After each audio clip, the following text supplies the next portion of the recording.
मी सैन्यात जाणारच ही माझी पहिल्यापासून जिद्द आहे. हे मी पहिल्यापासून ठरवलेलं आहे. सैन्यामध्ये मला भरती व्हायचंच आहे अशी माझी मनापासून इच्छा आहे.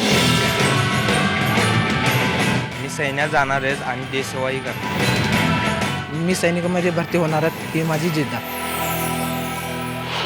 या मुलांचा उत्साह बघा. या मुलांना सैन्यात भरती व्हायचंय. ही गावाकडची सगळी पोरं एकाच ध्येयानं पछाडली आहेत. त्यांची जिद्दही एकच आहे, सैन्यात भरती होऊन देशसेवा करायची. त्यासाठी कितीही कष्ट झेलायची त्यांची तयारी आहे. ही पोरं आहेत कोल्हापूरच्या भुदरगड तालुक्यातल्या दिंडेवाडी या एका छोट्याशा खेड्यात.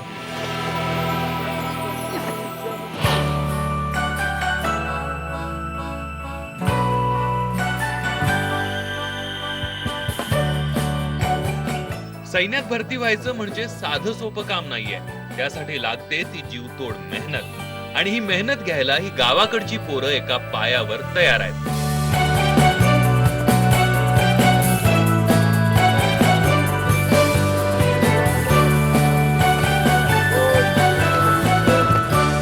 त्यांनी आपल्या ध्येयाकडे जाण्यासाठी आपला असा एक दिनक्रम तयार केलाय. या तरुणांचं प्रत्येक पाऊल त्यांना देशसेवेसाठी प्रेरित करतंय, त्यांना त्यांच्या ध्येयाकडे घेऊन जात आहे.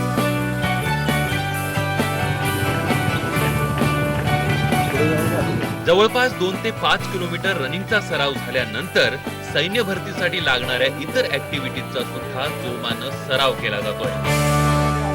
दररोज सकाळी 5 वाजता उठून 2-3 किलोमीटर रनिंग करतो. तिथनं येऊन पोहण्याचं प्रॅक्टिस करतो. तिथनं आल्यानंतर 6च्या गाडीने आम्ही दररोज कॉलेजला जातो. कॉलेजवरून आल्यानंतर मी घरची कामं करतो. घरी सकाळी 12 वाजता आल्यानंतर म्हशी सोडतो आणि तिथून मग डायरेक्ट शेतामध्ये जातो. मला लहानपणापासून मिलिटरीच्या आर्मीच्या ड्रेसची मला खूप आवड आहे आणि मी आर्मी जाण्याची खूप तयारी करत आहे.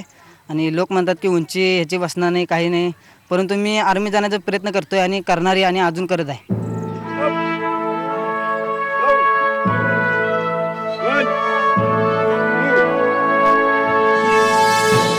यातला प्रत्येक जण कुणा ना कुणाकडून प्रेरणा घेऊन या ध्येयाकडे वळलाय.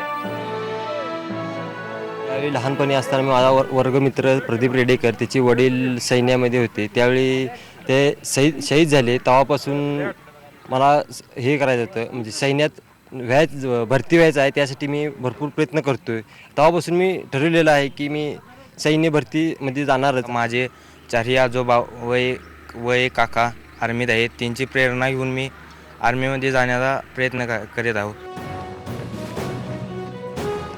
दिंडेवाडी या गावाला सैनिकांची मोठी परंपरा आहे. या गावात जवळपास 50च्या वर निवृत्त झालेले सैनिक असतील. तर आता सैन्यामध्ये देशसेवा करत असलेले जवान असतील 15 ते 20. केवळ दिंडेवाडीच नाही तर या पिंपळगाव खोऱ्यातल्या सर्व छोट्या छोट्या गावांमधले अनेक तरुण देशसेवेसाठी सैन्यामध्ये आहेत. या सगळ्या आजीमाजी सैनिकांचा या मुलांच्या तयारीत मोठा वाटा आहे. पोरासनी दररोज ट्रेनिंग द्यायला, म्हणजे फिजिकल कसं असतं, PT कशी करायची, लॉंग जंप, रस्सा, रनिंग, PPT हे फिजिकल ट्रेनिंग करायसाठी इथं आम्ही गावातील जे रिटायर्ड मिलिटरीमॅन आहे त्यांनी मुलांना पुढं कसं उत्साहित करायचं ह्यासाठी दररोज आम्ही त्यांना येऊन इथं मार्गदर्शन करतोय. मी 1999 साली रिटायरमेंट झालो. सर्व्हिस 17 वर्षे केले. त्यानंतर गावातील तरुण मुलांना गायडन्स करतो, भरतीला हे करतो त्यांना. त्याच्यानंतर त्यांना रोज ट्रेनिंगसाठी मार्गदर्शन करतो. या माजी सैनिकांनी देशासाठी अनेक मैदानं मारली आहेत. सैन्यामध्ये त्यांना आलेले अनुभव ते आवर्जून सांगतात. मी पूर्ण पाकिस्तानची 65ची लढाई लढून पटियालाला आलो. 71मध्ये पाकिस्तान बांगलादेशच्या लढाईमध्ये, तिथून आमची रेजिमेंट बांगलादेशमध्ये आली. बांगलादेशमध्ये जवळजवळ आम्ही पूर्ण लढाई करून 96 का 97 हजार पाकिस्तानी फौज आम्ही कब्जा केलेला होता त्यांच्या ह्यावर. नवीन गन बपर्स मिळाल्याने ती बपर्स गन घेऊन आम्ही लेह लडाखला गेलो. लेह लडाखला गेल्यानंतर तिथं फार म्हणजे -0 पॉईंट म्हणतात ना ते, तर -10 ते 15 पॉईंटमध्ये आम्ही बर्फामध्ये सर्व्हिस केली. 2 वर्ष तिथं राहिलो. येऊन आम्हाला सुट्टी येणं जाणं फार मुश्किल होत होतं. सैन्य भरती ही काही सोपी प्रक्रिया नसते. शारीरिक चाचणीकरिता सैनिक होऊ पाहणाऱ्याला तर कठीण सरावातून तयार व्हावं लागतंय. त्यामुळेच या माजी सैनिकांसोबतच सुट्टीवर आलेले जवान सुद्धा या मुलांचा सराव घेण्यासाठी मैदानात उतरतायत. मी ज्यावेळी सुट्टीला इथे येतो त्यांना या मुलांना सगळ्यांना योग्य मार्गदर्शन करतो की जे भरतीसाठी काय काय फिजिकल ॲक्टिव्हिटी पूर्ण म्हणजे हे लागतं त्यांना ते पूर्ण मी त्यांना ट्रेनिंग देतो. त्यांना काय करायचे, कसे रनिंग करायचे याचे पूर्ण मी त्यांना प्रशिक्षण देतो, जेणेकरून देशसेवेचा वसा असाच राहावा पुढे. गेले 14 वर्ष मी सेनामध्ये कार्यरत आहे. मी पण भरती होण्यापूर्वी असंच काही माजी सैनिक यांच्याकडून ट्रेनिंग घेऊन मी भरती झालो होतो. सध्या मी जेव्हा पण सुट्टी येतो तेव्हा 1-2 महिने माझ्या गावातील तसेच साईडच्या गावातील जे युवा पिढी आहे ज्यांची इच्छा आहे सेनामध्ये कार्यरत होण्याची, त्यांच्यासाठी मी कायम असं 1 महिना 2 महिना ट्रेनिंग देतो.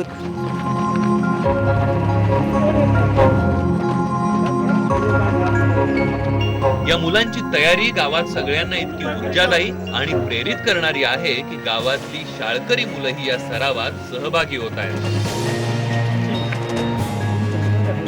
मी इयत्ता 7वी शिकतो. आमच्या शाळेतल्या दिंडेवाडीच्या परंपरेनुसार मलाही सैनिक होण्याची इच्छा आहे. मलाही मोठ्यांसारखं सैनिक व्हायचं आहे व सीमेवर जाऊन लढायचं आहे. माझे आजोबा सैनिकमध्ये होते.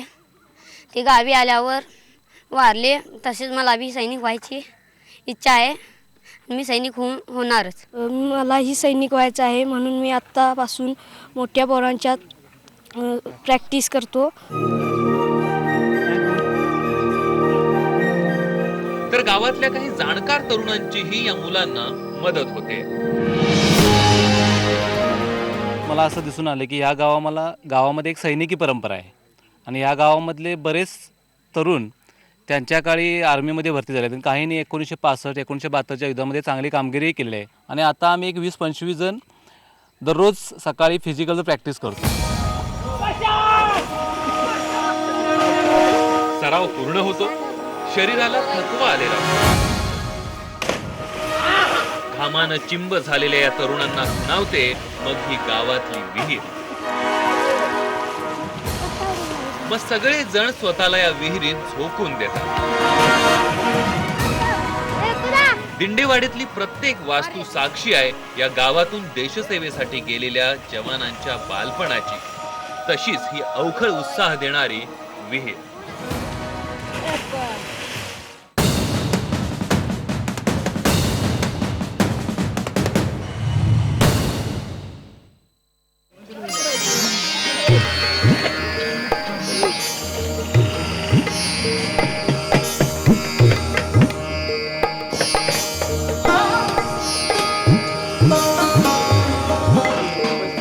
दिंडेवाडी हे भुदरगड तालुक्यातले एक छोटंसं खेडं.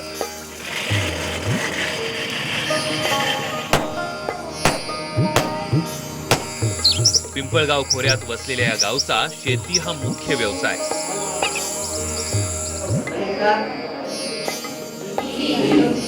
गावात 10वी पर्यंत शाळेची व्यवस्था. सर्व काही इतर खेड्यांसारखं. मात्र या गावाला लाभली आहे देशसेवेची परंपरा. गावच्या एखाद्या कट्ट्यावर गप्पा मारतानाचे आजोबा जरी दिसले तरी त्यातील 2-3 जण नक्कीच माजी सैनिक असणार. आणि चर्चाही सुरू असणार सैन्यातल्या घडामोडींवर. अनुभव म्हणजे बर्फाचा भाग आल्यामुळं तिथं खूप त्रास होतोय. कुणाचे पाय गेले, कुणाचे हाताची बोटं गेले बर्फ लागून, असं झालेलं आहे तिथं. जाण्या येण्याच्या खूप अडचणी आहेत तिथं. काही वेळ पडल्यास हवाई जहाजने यावं लागतं. बाय रोड जायचं झालं तर रस्ता ब्लॉक झाला तर मध्ये थांबावं लागतं. आता सराव झाला म्हणजे हे तरुण काही घरात बसून आराम करत नाहीयेत. नेहमीच्या जीवनातला संघर्ष त्यांच्या मागचा काही सुटलेला नाहीये. पहाटेपासून सराव करणारा हा आहे सूरज फराकटे. 12वीत शिकतोय. घरची शेती आहे पण जेमतेम. त्यात घरी आई आणि सूरज दोघेच राहतात. त्यामुळे त्याच्या खांद्यावरची जबाबदारी वाढलेली.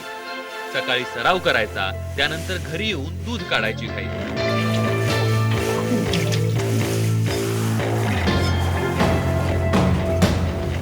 कारण दुधातून येणाऱ्या पैशावरच त्यांचा रोजचा खर्च भागतोय. दुधाची घाई झाल्यानंतर सूरज आईसोबत शेतात जातो. कारण या सगळ्याची सांगड घालणं त्याच्यासाठी खूप महत्वाचं आहे. घरची परिस्थिती बिकट आहे व घरातील व्यवहार सर्व दुग्ध व्यवसाय व शेतीवर अवलंबून आहेत व मला हे दोन्ही सांभाळून मला सैन्यामध्ये भरती व्हायचंच आहे. शेती आमची आहे, चांगली आहे. त्याच्यात आम्ही कष्ट करतोय आणि पीक पाणी काढतोय. आणि आमच्या मुलग्याची इच्छा आहे, शाळा बी शिकतोय आणि भरती सैनिक व्हायचं आहे. पहाटे सैन्य भरतीचा सराव करायचा, त्यानंतर दुधाची कामं, त्यानंतर शेतीची कामं आणि कॉलेज अशी दुहेरी तिहेरी भूमिका पार पडत असताना या मुलांची जिद्द आणि चिकाटी जराही कमी होत नाहीये. दिंडेवाडी गावातल्या सर्वसाधारण कुटुंबातली पोरं सैन्यात भरती झाल्यानंतर त्यांची बदललेली परिस्थिती आणि त्यांचे बदललेले दिवस गावानं बघितलेत. त्यापैकी एक म्हणजे गावातलं देशपांडे कुटुंब. या घरातला योगेश सैन्यामध्ये भरती होण्याअगोदर त्यांची परिस्थिती अत्यंत हालाखीची होती. मात्र योगेश सैन्यामध्ये गेला आणि कुटुंबाला चांगले दिवस आले. 12वी सायन्स पर्यंत शिक्षण घेऊन योगेश सैन्यात दाखल झाला देशसेवेसाठी. मला मिलिटरी सेवेमध्ये 14 वर्ष रुजू होऊन झाली. या 14 वर्षात मी देशसेवा पण केली. त्याच्यावर एक मला जॉब ऑपॉर्च्युनिटी भेटली होती. त्याचा मी देशसेवेसाठी पण उपयोग केला आणि माझ्या करिअरसाठी पण उपयोग करून घेतला. आमची परिस्थिती फार हालाखीची होती. मुलांचं 8वी ते 10वीचं शिक्षण मी गावातच पूर्ण केलं. त्यानंतर परत 11वीला 12वीला त्यांना बिदरीला पाठवलं. मग त्यानंतर आमचा थोरला मुलगा योगेश देशपांडे हा सैन्यात भरती होतो म्हणाला. मग त्याला आम्ही सपोर्ट दिला सगळ्यांनी. हालाकीतनं असून सुद्धा आम्ही हे करून योगेश हा पुढं सैन्यात भरती होऊन नंतर आपल्या भावाचं शिक्षण त्यानं पूर्ण करून भावाला पण त्यानं आपण त्या ह्याच्यातून उभं केलं. तसंच त्यानं घराला सुद्धा त्यानं व्यवस्थित करून आज आम्ही ह्याच्यात म्हटलं तर त्याच्या नोकरीमुळं म्हणा हे करा आम्ही आज चांगल्या परिस्थितीत आम्ही आज राहतो. माझे मिस्टर आर्मीमध्ये आहेत, याचा मला अभिमान वाटतो. आणि सैन्यात असल्यामुळे थोडी भीती असते, पण एका प्रकारचं आपल्याला समाधान असतं की आपला कोणीतरी देशासाठी काहीतरी करतंय. आणि त्यामुळे सैन्यातली नोकरी ही काय भीतीची नसते. लष्करात भरती होणं म्हणजे समोर देश दिसत असतो. त्यामुळे उत्साह असणं स्वाभाविक आहे. पण लष्कर भरतीसाठी तेवढंच एक कारण आहे असं समजणंही चुकीचं आहे. नोकरीच मिळत नसेल तर समोर आहे तो पर्याय स्वीकारावाच लागतो. लष्करातली नोकरी ही त्याला अपवाद नाहीये, पण कमीत कमी लष्करात संधी तरी आहे हे महत्वाचं. त्या संधीचं सोनं करण्यासाठी खेड्यापाड्यातली पोरं जीवापाड मेहनत करतायत. त्यांच्या मेहनतीला यश मिळो.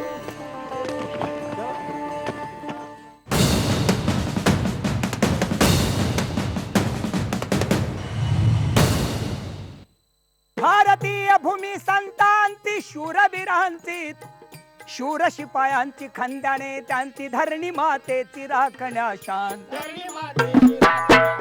तिरंगी झेंड्याचा घेवण्या मान प्राणाचे देती ते बलिदान जी.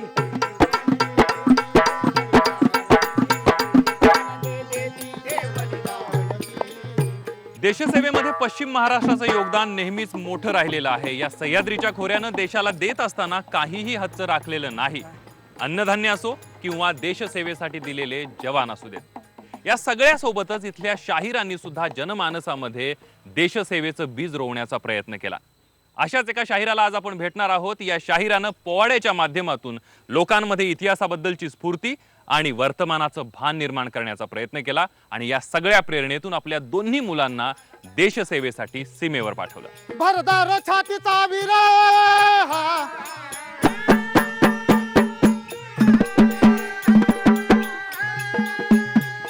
मी माझ्या लोकांची, माझ्या कलाकारांची सेवा करतो, माझ्या जनतेची सेवा करतो आणि माझी मुलं माझ्या देशाची सेवा करतात. याच्यापेक्षा मोठं काहीच होऊ शकत नाही. घोड दौड करण्यात गरजूला गला दर्या खोऱ्यात. फरड्या आवाजाचा हा शाहीर आहे कागलच्या बेल्लवळे बुद्रुकचा शाहीर विलास पाटील. ज्यावेळी आपल्या महाराष्ट्रात राजे जन्माला आले, देशसेवेचे गोडवे गाणारा एक शाहीर.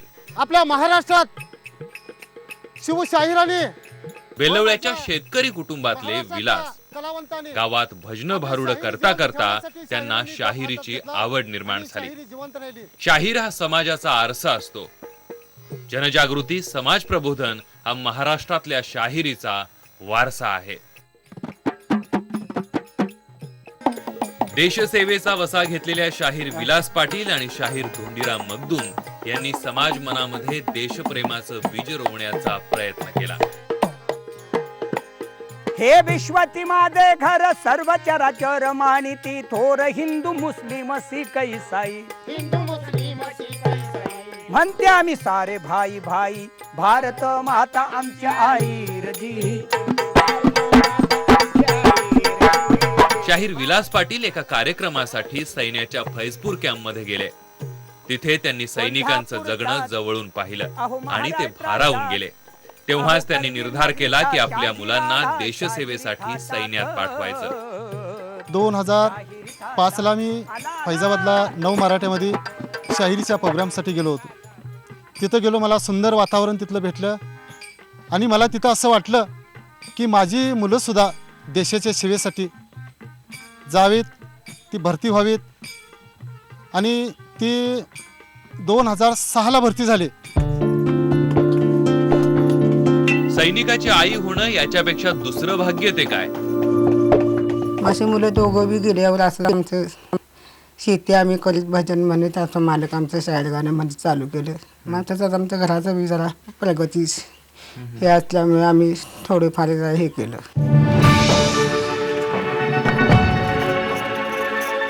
इतकं असूनही कुटुंबासोबत शेतात काम करण्याचा त्यांचा दिनक्रम कधीच खंडित झाला नाहीये.